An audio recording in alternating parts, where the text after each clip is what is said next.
हिमाचल प्रदेश के चुनाव घोषित हो चुके हैं और हिमाचल प्रदेश पंजाब के बाद भारत का सबसे अधिक अनुसूचित जाति का प्रतिशत रखता है। पंजाब में 32 है तो हिमाचल में भी 26% के आसपास अनुसूचित जाति की आबादी है। और लेकिन चिंता का विषय ये भी है कि वहाँ जो है अम्बेडकरवाद बड़े पैमाने पर या बहुजन राजनीति या बहुजन आंदोलन जो है बड़े पैमाने पर पैर नहीं पसार पाया है। आज भी वहाँ का जो दलित समाज है वो गुमनामी में जीता है। और ऐसा नहीं है कि वहाँ जातीय उत्पीड़न या भेदभाव नहीं है, लेकिन सब कुछ एक व्यवस्था के तहत बंध चुका है। बीएसपी भी चुनाव मैदान में है। समझते हैं हिमाचल के राजनीतिक परिदृश्य को और राजनीति बीजेपी, कांग्रेस और आम आदमी पार्टी की किस तरह से चल रही है। 14 अक्टूबर को हिमाचल विधानसभा 2022 की घोषणा हो गई है और पहाड़ों में बर्फ पड़नी शुरू हो गई, लेकिन राजनीतिक तापमान पहाड़ों का बढ़ चला है। 12 नवंबर को वोट डाले जाएंगे, 8 दिसंबर को चुनाव के परिणाम आएंगे और हिमाचल में कांग्रेस बीजेपी का ही वर्चस्व रहा है। आप अगर पुराना इतिहास देखेंगे तो बारी बारी से सरकार बदलती है और तीसरा विकल्प कभी भी यहाँ उभर के नहीं आ पाया है। देश के प्रधानमंत्री भी 4 बार यहाँ यात्रा कर चुके हैं। विजयदशमी पर जो कुल्लू का बहुत ही फेमस वहाँ पे एक दशहरा होता है, उसमें भी वो मतदाताओं के बीच गए और चुनावी संदेश एक तरह से देने में कामयाब रहे।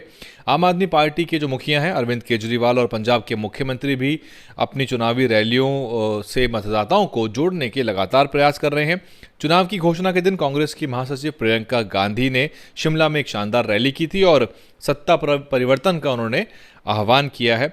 2007 के विधानसभा चुनाव में कांग्रेस को 23, बीजेपी को 41 सीट मिली थी और इस बार बीएसपी ने कांगड़ा से संजय चौधरी को उस चुनाव में 2007 के चुनाव में बीएसपी ने कांगड़ा से संजय चौधरी को चुनाव जिताकर इतिहास रचा था, जबकि शाहपुर और कुल्लू से बसपा के प्रत्याशी दूसरे नंबर पर आए थे।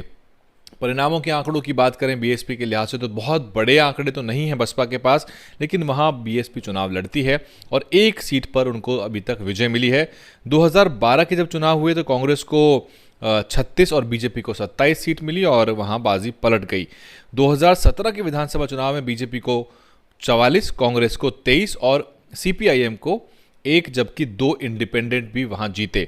बीएसपी लगातार अपना आधार तलाशने की कोशिश कर रही है, ज़मीन अपनी तैयार करना चाहती है और अपने परंपरागत तरीके से ही जो उनकी शैली है हर राज्य में काम करने की वैसे ही प्रचार कर रही है, लेकिन बसपा तीसरी ताकत यहाँ नहीं बन पाई है। अब बसपा की चुनौतियाँ बहुत ज़्यादा हैं क्योंकि आम आदमी पार्टी भी मैदान में है और 68 सीट हैं कुल मिला के हिमाचल प्रदेश में, जिसमें से 17 सीटें एससी के लिए आरक्षित हैं, जबकि 3 सीट जो हैं वह अनुसूचित जनजाति यानी एसटी के लिए आरक्षित हैं।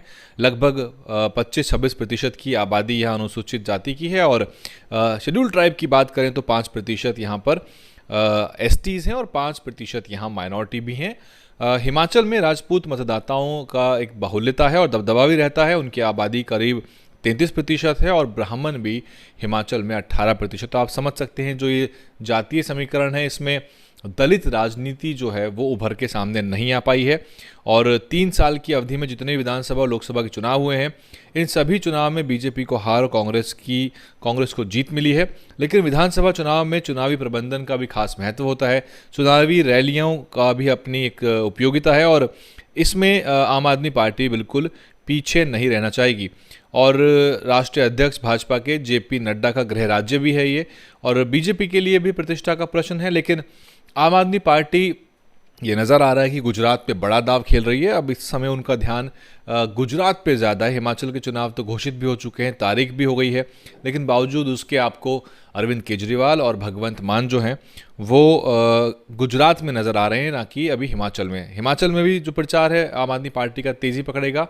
बीएसपी भी वहाँ सक्रिय है। राजा राम जो हैं पूर्व सांसद वो वहाँ के प्रभारी हैं, बहन जी के द्वारा भेजे गए हैं और प्रेम कुमार हवल भी बहुत सक्रियता से काम कर रहे हैं। प्रदेश अध्यक्ष भी अपनी ताकत लगा रहे हैं।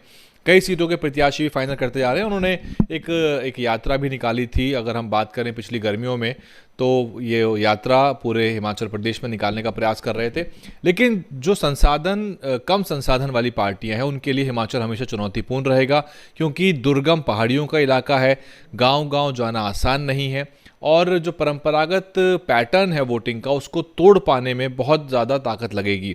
आम आदमी पार्टी ने भी कोशिश की है ग्रामीण इलाकों में जाने की, लेकिन मैं मई के महीने में हिमाचल में बड़ा समय बिताकर आया। मनाली, कुल्लू, सेंज वैली और तीर्थन वैली से लेकर मैं नारकंडा तक काफ़ी 25 दिन तक वहाँ घूमता रहा।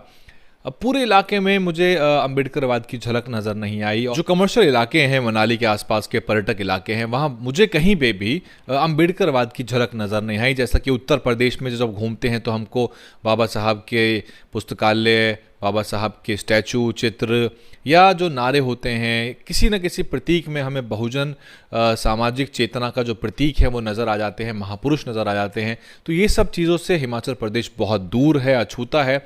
और यही कारण है कि वहाँ की जो स्थानीय समस्याएं हैं उनके आधार पर राजनीति करना राजनीतिक दलों को ज़्यादा बेहतर लगता है। बीएसपी वहाँ कैडर के हिसाब से भी राजनीति करती है, लेकिन स्थानीय समस्याओं को, एक्सीडेंट हो जाते हैं, ओलावृष्टि होती है, फसल का नुकसान होता है, इन सब मुद्दों को भी बीएसपी वहाँ उठाती है। लेकिन यही इसका फ़लसफ़ा है कि जो बीएसपी की राजनीति है वो इसलिए भी वहाँ पे नहीं चमक पा रही क्योंकि जो वहाँ का समूचा दलित समाज है वो अम्बेडकरवादी बड़े पैमाने पर नहीं है। लेकिन चुनाव में क्या कुछ होगा, बीएसपी का आंकड़ा घटेगा बढ़ेगा ये पता चल जाएगा। लेकिन आम आदमी पार्टी इस राज्य में बीएसपी का पीछा करते करते पहुंच गई है। पंजाब में तो आपने देख लिया, कांशीराम साहब का तैयार किया हुआ पूरा कैडराइज समाज कैसे कुछ लालच में, कुछ बेनिफिट्स के लिए और कुछ बीएसपी के एक तरह से कह सकते हैं कि उस बड़े पैमाने पर काउंटर ना करने की वजह से एक रैली हुई बहन मायावती की पंजाब में और नतीजा ये रहा कि एक ही सीट वहाँ पे आई है। डॉक्टर नछत्तर पाल नवा शहर से जीते हैं और ये सबसे बड़ी चुनौती है क्योंकि समाज जो है वो जागृत नहीं है। ऐसे में बीएसपी की राजनीति की जो दाल है वो मुश्किल हो जाता है उसका गलना। आप देख रहे थे डीएन हिंदी इस पूरे घटनाक्रम पे, पूरे चुनावी माहौल पे क्या संभावनाएं हैं, क्या चुनौतियां हैं और बहुजन राजनीति की जो चुनौतियां हैं उसमें आप क्या कुछ सोचते हैं, आप कमेंट करके बताइए। डीएनएन हिंदी को सब्सक्राइब करने के लिए दबाएं लाल रंग का सब्सक्राइब बटन और घंटी का बटन दबाकर ऑल नोटिफिकेशन पर क्लिक करें। चैनल को जिंदा रखने के लिए नीले रंग का ज्वाइन बटन दबाकर चैनल को आर्थिक सहयोग करें।